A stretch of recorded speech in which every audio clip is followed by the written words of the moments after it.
where he's from in Pakistan, the technology is so cheap that every single person in the village, every house in the village has a borehole. Oh. We are digging hole, and then we set the PVC pipe before we start drilling. So this That's is the first step. So this first step is all hand dug. Pretty much, yes. About 3 feet down. So the pipe. Okay, that's up. This is the tripod that we're going to use to start drilling. Now we're getting ready to put the casing in. This is PVC and will come out once the drill or the hole is drilled.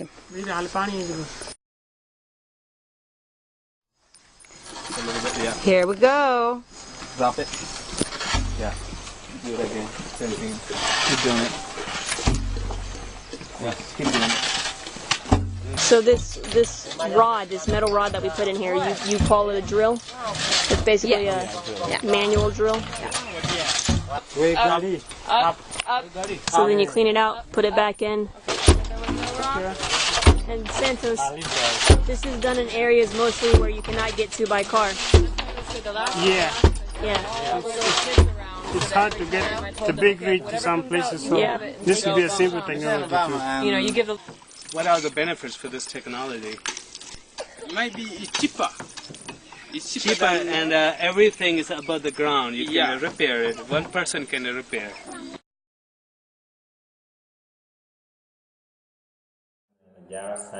I work for Clearwater Initiative. I'm the country director for Uganda program. About this new technology, I really love it because it saves time and it's cost effective. We had been having challenges with the other types of pumps which are very expensive, and the rural people that we support them are not able to afford that. The reasons being the metallic pipes often rust, and then you need to replace it, clean it in about after every 6 to 8 months. You need to be getting new one. So when we have this new technology which uses the PVC, it's buried underground, no need of replacing PVC pipes like for 100 years and over. That saves the need. It really gives a huge assistance to the rural people who cannot afford expensive things. And the target will be like after in each and every 5 households there will be one water pump, which will be helpful then reducing the problems of common diseases related to water activity.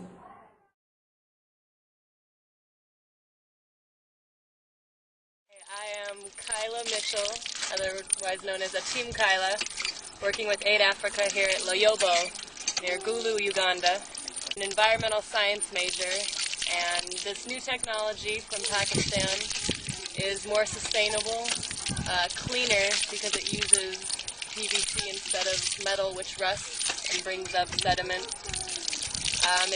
The physics of it is better than the old technology that they were using. There's less materials, cleaner water, cheaper. I don't think it can get much better than this.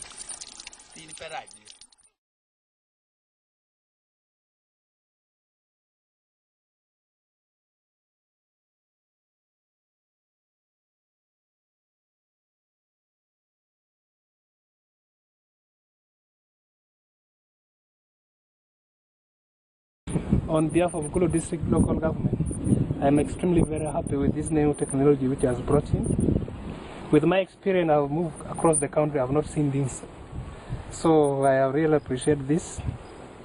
My humble appeal is we need to look around and see how best we could extend this similar service to other places in the district. We really have crisis of water. And I have loved how costly is to install this one here. Well, thank you. My name is George Ovola, the project manager, water and sanitation with Aid Africa. We are happy that the water has come out. It is a cheap thing. I hope it will be good for the whole community of Africa, and people can get, so that each household can get water and serve. It is so cheap that everybody could have it, and so that we can have clean water in every home. So do you think Uganda needs to adopt this new technology? I think not only Uganda, but I think it should be the whole Africa too, since it is more economical, looking at the economical prices, looking at the price. So long as we can access clean water with a cheaper way, I think everybody, to help the poor of the poorest, we need to adopt this and make it ourselves more efficient. Yes.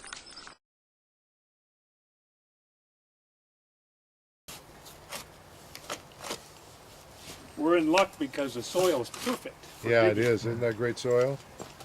So Naimat, why are we digging this and not using the drill bit right now?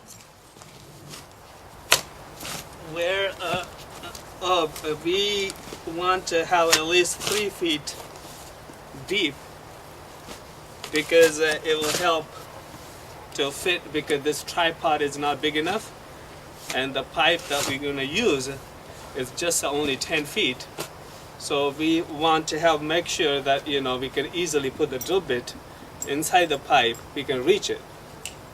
So that's only one of the reasons we are at least digging 3 feet down. I mean, we could use an 8-foot section instead of a 10. We could. But is that enough length to drop it and everything, or do you know? Yeah, it should be enough. We could use a 8 feet or a 10 feet, and yeah, because I thought 10 feet comes in comes in a different right, standard. 20 foot. Yeah. Problem with biosand is you have to keep the inside of the biosand filter wet. You have to keep throwing water through, and if you don't have any water, I mean, the tar desert has only 8 inches of rain a year. And so they dig underground cisterns and that water becomes polluted, and then you could put that through. But if you don't even have an underground cistern, you're bringing in water from another place every day. One of the things you can do is then set up a bank, basically of 12 or 15 or even 50 biosand filters. Put the water through the biosand filters. Either bag the water or find old bottles of the right variety. Then use the sun, basically solar disinfection, basically pasteurization, to take out the very last bit, and then basically, well, in the tar desert, you'd bring it around on camel carts, and you deliver water like the old milkman. That way, I suspect that's what we will do in tar. In Turkana, they actually have hand carts. They don't even use camel carts; they use hand carts, and will deliver water that way, and they can deliver it at about a 10th or 15th of the cost of the Coca-Cola water, and it'll be purer than the Coca-Cola water there. So that's a specialized technology which we would only use. And here comes Dell and Suzanne living here. So I'm sure everyone's really aware, but I just want to put some perspective on this. In going to the villages and working there, the number one thing that I saw was most of the children are dying from really preventable diseases. In 25,000 children, for example, in Uganda die a year under 5, for the reason only that they don't have clean drinking water. And so the first demonstration borehole that we put in, they were drinking from a small, green-brown puddle, basically, and so now 800 of them. And you see the worms moving, they just move with the hands and fill the jerry. That's how they drink. in 2 of the places where we work in Burundi, for every 1,000 children born, 300 of them die by the age of 5. 80% of them from bad water. So that's it, and I want to welcome Dell Livingston, our honorary chairman, and also we call him the Grand Poobah, and Suzanne Livingston, our board member, and they're the ones going to be working in Turkana. We were digging a well. And inside the drill bit is a little flapper, and so Naimat will move the thing so that we can zero in on that one. I'll slowly move in. That would be for wellhead protection. And there's the little flapper. Do we close it? Yes. You're going to walk in it for sure if you don't. Yeah. That's how we were getting soil from Africa, then all of a sudden we hit the rocks. Oh yeah. How far down did Got the you hit long the big zoom rock? and it's an SLR and all the things like 20 feet or something? And it was Well, the big rock, it depends. From 30 feet to 70 feet. Yeah. The big thing is that this part is important. We have to make it central, and then this casing has to be exactly like, no curvy or anything. That has to be straight. So when it goes down it's straight. Probably want to put it right about here. Yeah. Keep the mud out of the grass.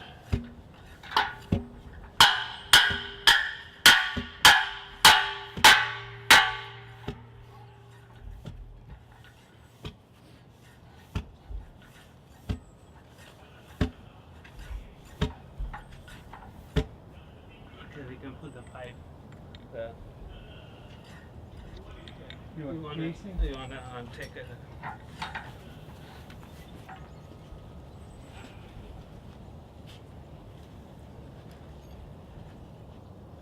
Do you want to clean this out before you do it, or does it Want to matter? tip it over and put the bit in first? Yeah. Okay, you want me to go down another foot right in that hole so we have room to clear? Because that will not come out of the hole. Okay, let's do that. Yeah, let me go down here. Well, there's enough. Let's see, it'll come out. You take it.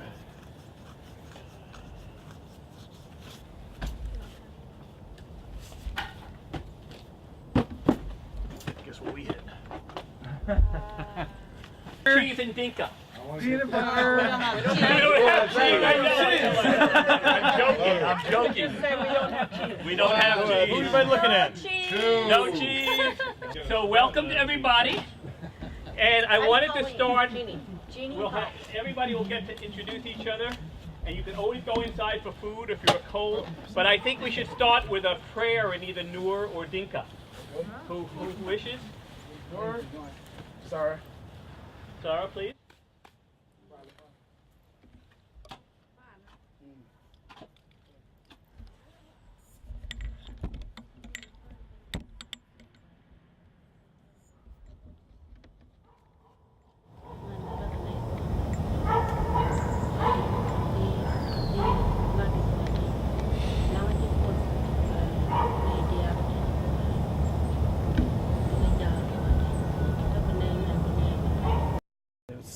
Easier just to... So, Peter? This casing is going to go in the hole, and that bit is going to go through the casing. But we need enough room, that's 10 feet long. We need about the 3.5, 4 feet to be able to empty the dirt out. We need to take that bit out of the top of the casing. So we need it to be about this deep, the hole. So, does that make any sense? So do you have to use the casing that long? Which one is bring the casing? So it's like a yum now, Come out and dump it out and go down again until it fills up again. Not even close? No, not even close.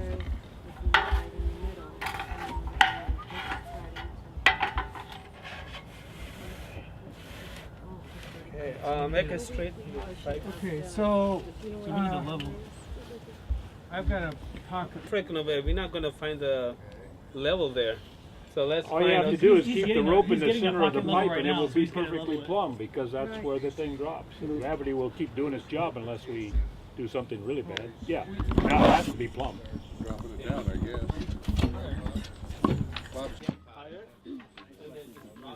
Yeah, so that's how I know the name, and then I've met you at other Pretty Water. Yes. And then these we do 20 times, and then pull it out, and then do more 20 times. That's another way. There's another hose here we can hook up. This one is how heavy you think it is. It's a good bit.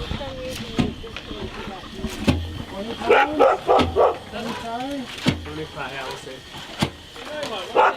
Did they come in Let's let the other people pull on that thing. Yeah. Let me get some, okay, keep drilling it. Outside, it will even deep down quicker. Hit something and it's not going down. Well, it's going down slow. At least the two people.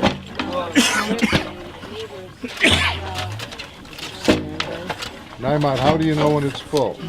weight? We'll get heavy, and then at least we do like a 20 times. I think we can pull it out, and then we can see it. You ready to pull it out? Okay, pull it out. That's slowly. We don't have enough room to get it all the way out yet. Yeah, that's another problem. Keep going until we fill it.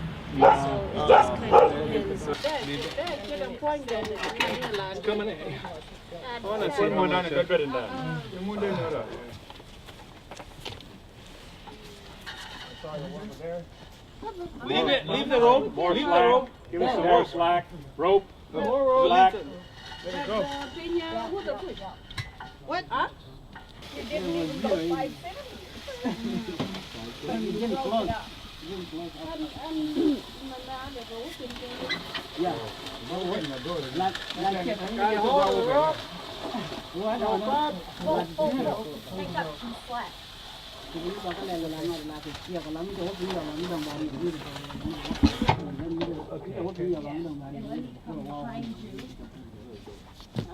We always use water with it, right? People rotating, right? Yes, of course. What water is there?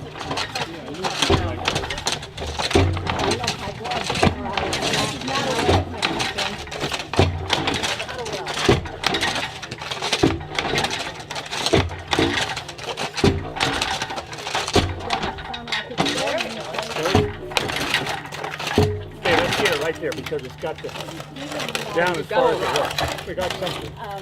We got a bite. My oldest grandson. All right, the fishermen, what did they get? Finance. There's water coming out the bottom. That's an improvement. Right now, one downtown. Yeah, I was kind of. See, that can't work. If you put in You water, gotta push it with your finger to open it. react to what's there. At some point, when you get where you Gotta hit be a water, you'll see more water. And Yeah, at that point in time, it was kind of stuck in a closed position. water table here. Was there anything come out? Just some little rocks. Okay. I don't think we have got any success quite yet, but we've got a lot more experience.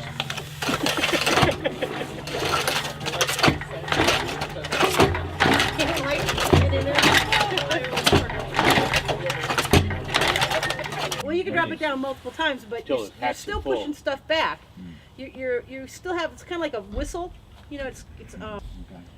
And then the third approach is you have a weighted drill or a cutting edge, and you're beating the material into pulverize. You're pulverizing the material.